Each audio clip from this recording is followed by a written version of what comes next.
Hello, and welcome to the Lucy Liu Show, the fueling station for your mind, business, and life. And now, here's your host, Lucy Liu. Hello, beautiful souls. Welcome back to another episode. Today on the show, I have my guest, Jodi Vetterl, who is the author of Beyond the Banks. She retired from the corporate rat race by learning success strategies as a private lender in real estate. If you are a boss babe seeking passive income, this is another option for you. Jodi is here to help educate you so that you can carve your own path to becoming the freedompreneur you're meant to be while being in the creation of your legacy. I love that so much. So this episode is another option for you to consider. Your life is the story you tell the world. And we are here to provide you some options and tools and motivate you to spark an idea, because even a flicker of hope can catapult you to great heights. So without further ado, let's hear it. Welcome to the show, Jodi. Hi, Lucy. Thanks for having me on the show. I'm so grateful. Let's go back in time and tell us, why did you leave the daily grind of corporate America?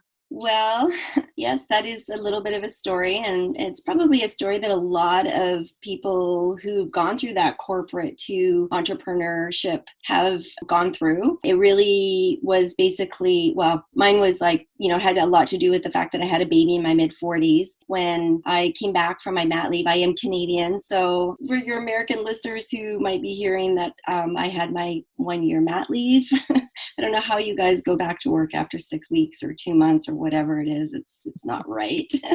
But anyways, I had my 1-year mat leave, and when I went back to work, it was pretty difficult. My husband traveled a lot, and I worked in engineering simulations. So it was like being in university every day. I was working with all physics. I was working with all sorts of different disciplines of engineering for, the innovators in my territory, Western Canada. And it was a great job. I loved it. I have a love of learning. So it was perfect for me. It was a little bit over the top that, a boss that came in that was micromanaging.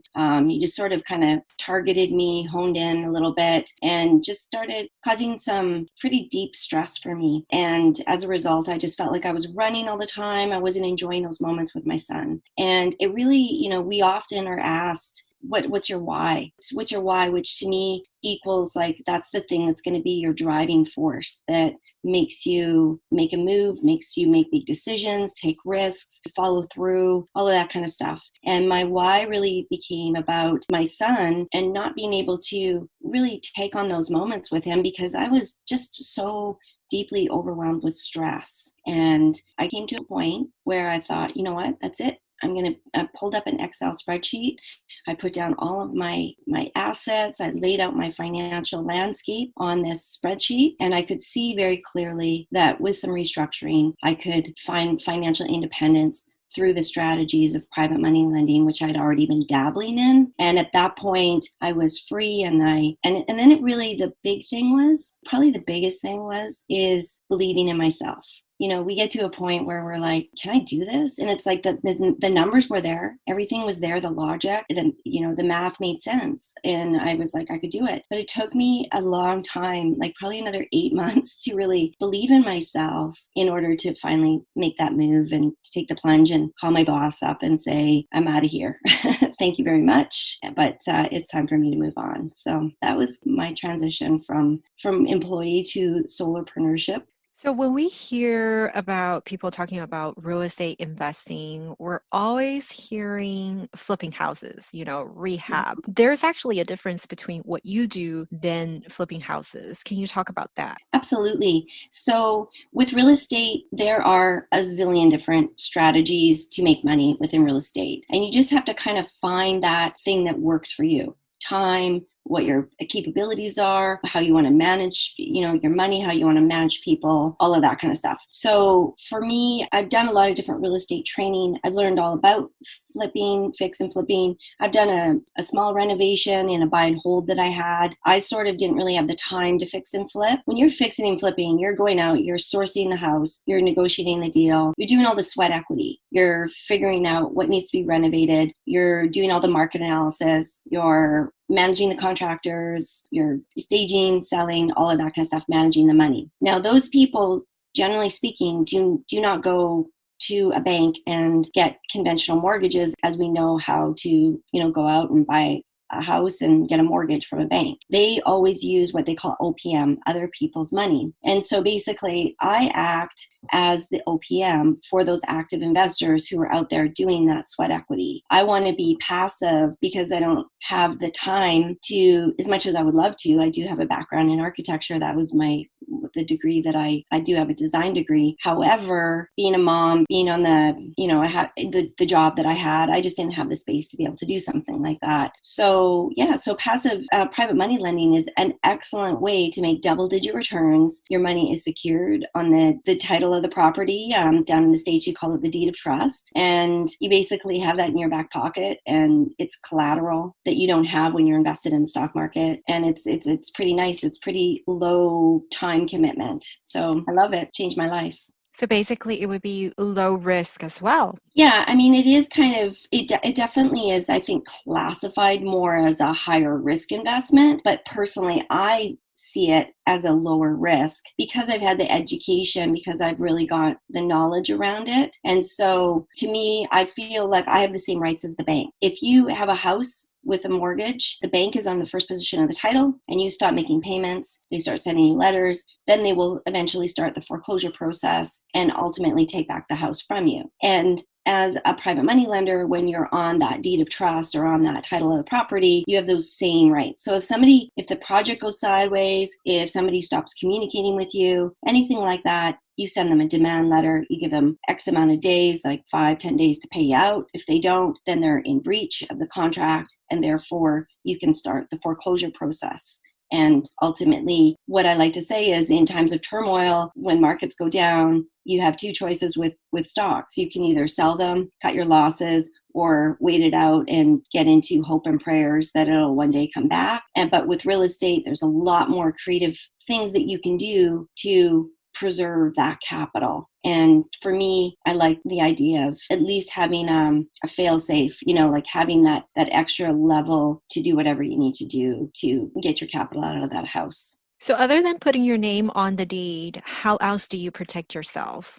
Definitely the going through the due diligence process. There's a number of questions that you want to ask. You want to make sure that there's no red flags. If there are red flags, you want to either clear them up, or if they're just way too red flaggy, then you just walk away. There's a lot of deals out there. There's a lot of people to meet. It's great to get into some legitimate real estate networking groups and organizations. You can meet people. I do have a program. I do have active investors who I invest with personally. And so you do get to know who those people are. And it's a nice way to get educated on what this all is about, how to go about it, how to create your financial foundation to be able to be a lender, learn very deeply about due diligence and mitigating that risk, and then being able to meet some of the people that I work with. And it's an easier way to sort of dip your toes in, if I may, to give it a try with. And I always say, just, start with a smaller amount and make sure you're comfortable. And then once you get a taste of it, you won't look back, because it's really straightforward. It's really easy. And once you find those really good active investors, you don't need to really even look much further, because they're just there for you to just continue to work with if you so choose. It's pretty cool. You talked about starting with a small amount. What does that look like? Well, it really depends on where you're at, and I mean, there are opportunities that you can get into with $10,000. There are things that you can do with $100,000, even 150,000. I mean, it really just depends. I mean, I started my very first deal was with $50,000, and I was in second position. I was kind of the reno money for off of a hard money lender. So there was a hard money lender who came in and did, I think it was like 75% of the deal, and then they needed that extra 25 plus reno, and I came in and that was basically my money. And it was, you know, a minimum, I think it was 12% annualized returns plus an extra point, so there was like a little bit of a loan fee on there. And they said, we'll make sure that no matter what, at minimum, you'll be paid for 3 months. And it was done in a month and 11 days. And so I made an easy breezy $2,000 in a month and 11 days. And I was like, hey, this was the easiest thing I've ever done to make money. This was so simple. And I just did more of it and grew from there. So I definitely dipped my toes in small like that. You know, and you guys have you guys can do these self-directed IRA things. So you can actually team up and say, like, if one person has 10,000, another person has 50 or 75, and another, you can do these sort of 2-3 position self-directed IRAs in your Roth. You can make tax-free money in your Roth this way, and you can loan it out and be earning. It's very cool strategy to take a look at. I talk a lot about values in life. Do you have a certain money rule or values that you go by when you're investing? Absolutely. I have a set of money rules, and the idea of money rules was introduced to me through a program I did many years ago. Laurel Lagmeyer's Her Big Table, and out of Tahoe, and they asked about money rules. And at the time, I hadn't really experienced any stress or loss around money, so I didn't really understand the concept of that. And it really wasn't until I had stress and loss around money that I developed my money rules. I was like, oh, okay, I get it. And the way that my money rules work is that, first of all, I need to understand what I'm invested in. If I don't understand it, I don't invest it in. For example, mutual funds. I do not understand mutual funds. I have tried to understand mutual funds, and I do not understand them. They are, I get the definition of them. I understand the framework to a certain degree, but I don't get the fundamentals of them. And when I read that only 4% of over 10,000 mutual funds on the market and only 4% actually make money, that, I don't understand that. And it's like, well, how do you know? How do you choose them? And, why do you choose it at that point? And I've just never had success with them. I've had 5 different financial advisors. They've put me in mutual funds. I've never made money on them. I've always been confused at portfolio reviews. I don't touch them. I moved everything off of the financial advisors, everything out of the stock market. And if I was to go and do any sort of stock market stuff in the future, it would be me doing my own trading. I won't let other people manage my money in that way ever again. So my next one is, can I sleep at night? Where I got that was I was invested in the stock market and I wasn't sleeping at night during the '08 crash, like many of us. And that was really a big lesson for me. If I don't understand what I'm invested in, then I'm not going to be able to sleep at night. And I like to get my sleep because I have a 5-year-old and I'm 49 years old. So I need my sleep. And then third is I need to understand what the exit strategy is. This is a really important one that often is missed by people, by investors. They don't ask this question. What needs to happen to this project in order for me to get my money back, my money plus interest that's been promised to me per this contract? And then if that exit strategy falls through, what's the backup plan? And is there a third scenario if possible? So you just kind of want to know the market changes. What's the backup plan? I mean, I'm in a situation, I'm in an opportunity right now that I've been in as a lender in Washington State with a really amazing, creative, active investor who's got a lot of experience. The pandemic has definitely put a ripple in the game. But he's comes with experience, knowledge, drive, and integrity. So he's doing everything that he can to make sure that his investors are paid. He has something in place, and he has 2 other backup plans after that if this was to fall through. I know that it's going to be fine. I'm sleeping at night because I know who I'm invested with. He's a very smart and creative individual that, again, has the integrity. A lot, sometimes people would just walk away, right? You want to make sure you're dealing with the right people up front. I think these money rules can really be about any business. You have to invest in what you understand, what you're good at, what brings out your expertise and your knowledge, and can you sleep at night? What's the point of making millions of dollars if you can't sleep at night at all out of stress or hustle, right? So I love all of those rules. Yeah, and it's really about taking control and taking responsibility for yourself. And I'm all about that. It's like I wanted to be in control of when I left my job. I didn't want somebody else to be making those decisions for me. I realized that I needed to learn what I needed to learn so that I could be in control of my wealth building and the money that was coming into the house. If otherwise you just create excuses for yourself to like blame, and it's like, well, learn what you need to learn so that you can manage this stuff. It's not that hard. It really isn't. It feels, the biggest thing is, and I know I went through this, it's confidence and trust in yourself and believing in yourself and getting that education. That really is what it comes down to. And when you have the education, we all hear this, the term knowledge is power. And when you have that knowledge, then you can go out and you can have the confidence to make the decisions that you need to make and find the right people, because you're asking the right questions and you're asking those with confidence and being able to really flesh out the deals that aren't going to serve you and find good people to work with. And you'll probably work with them for a very long time when you find them. And when I think of real estate and mortgage and all that terminology, what comes to mind is good debt and bad debt. Can you explain the difference between good debt and bad debt in your terms? Yeah, definitely. That's a great question. Well, bad debt is obviously anything that is not earning income, right? So it's like anything where if you don't make those payments, they're going to come after you. And it's like credit cards, car loans, your shopping cards, that kind of stuff. And good debt is, say, for example, you have a line of credit or you have a home equity line of credit on your home. So you've built up some equity in your home, you've got a home, and being responsible with that, like not going out and buying a car or paying off a credit card with that home equity. Don't ever do that. That is not a great move, because what you want to do is you want to take that money, invest it into something where you can be secured on some collateral like real estate, and say you're paying 3% or 3.5% on that money, but you're making 12%, then you take the difference. You take the difference of that, and then you use that difference to pay your other debts off. And so, for example, I just made a big purchase recently. I bought a vehicle, and it was a big decision. I'm kind of like the girl that has the 12-year-old car all the time. And I put my last vehicle to rest in December, who was 13 years old.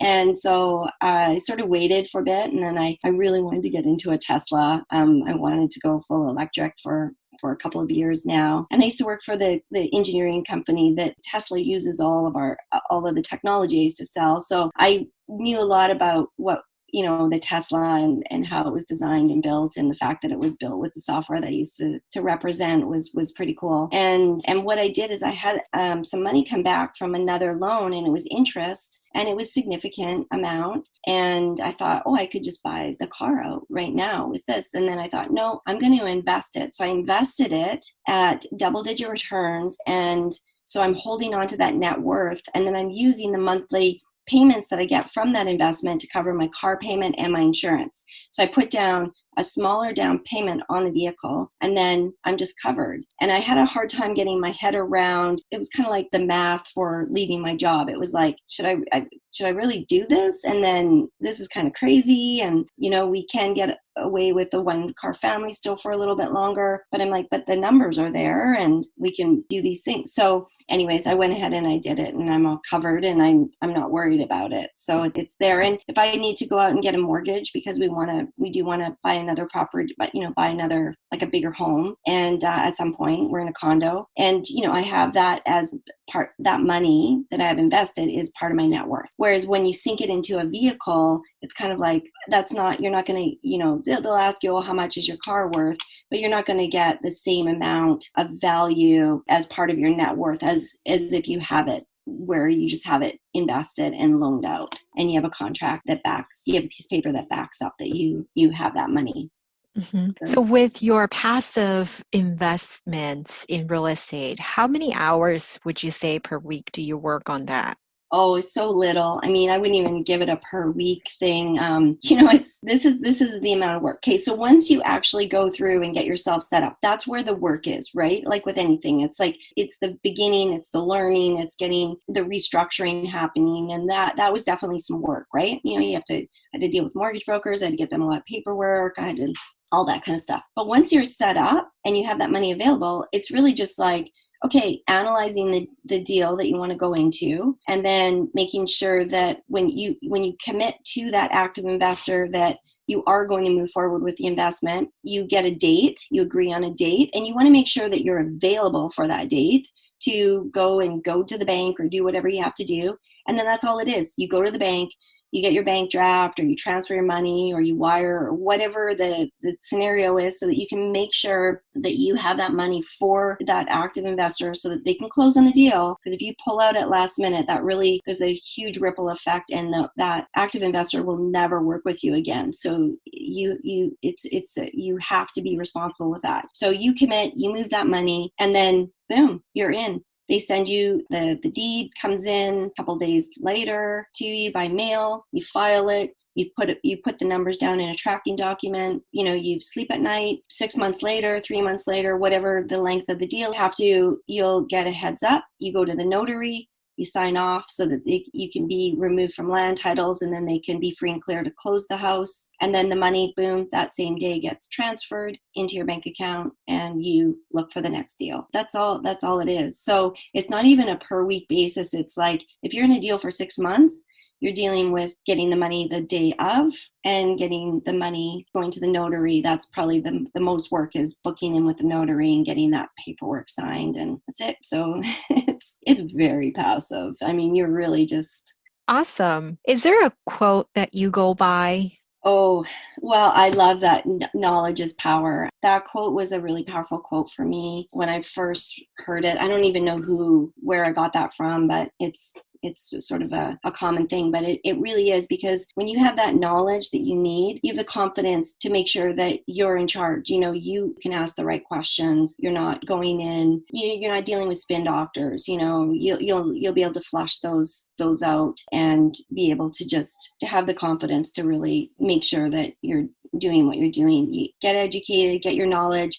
If you're going to go into a deal, and make sure you have legal, look over stuff, and it's very empowering. I actually use Legal Shield. Used it since 2006. It's a monthly, $25 a month. It is the best thing, part of my team. And I tell you, when you get a contract and then you send it to a lawyer and they look over it, and then they're reading the contract with the idea of keeping you safe, right? And so you're their client. And then they're going to basically show you any of the things to be concerned about, or any questions to ask, or, hey, this isn't very written in your favor, you may want to change this. I mean, and then to be able to go back, or just even say, hey, I got to review this with my lawyer, right? So, and legit people, they're like, yeah, go ahead, we want you to review it, right? And again, that's just another form of due diligence that's going to flush out those rascals, if I may.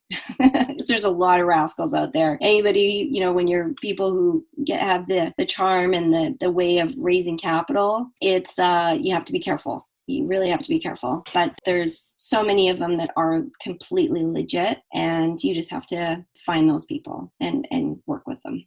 Thank you. Where can our listeners learn more about you and connect with you?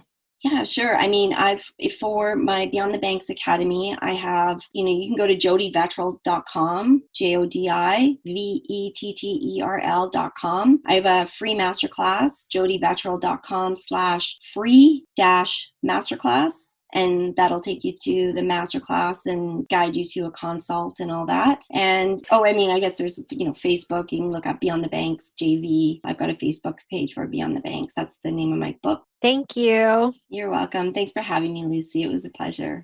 To all the beautiful souls listening, thank you for joining me on this episode of The Lucy Liu Show. When I'm not podcasting, I am coaching high-achieving women in life transitions, getting unstuck, kissing overwhelm goodbye, and living a more joyful and fulfilled life through strategic goal setting and mindset transformation. It would mean the world to me if you subscribe, rate, or share this with a friend. And don't forget to join me for the next episode. Remember, there is always a way, and more blessings things are coming your way.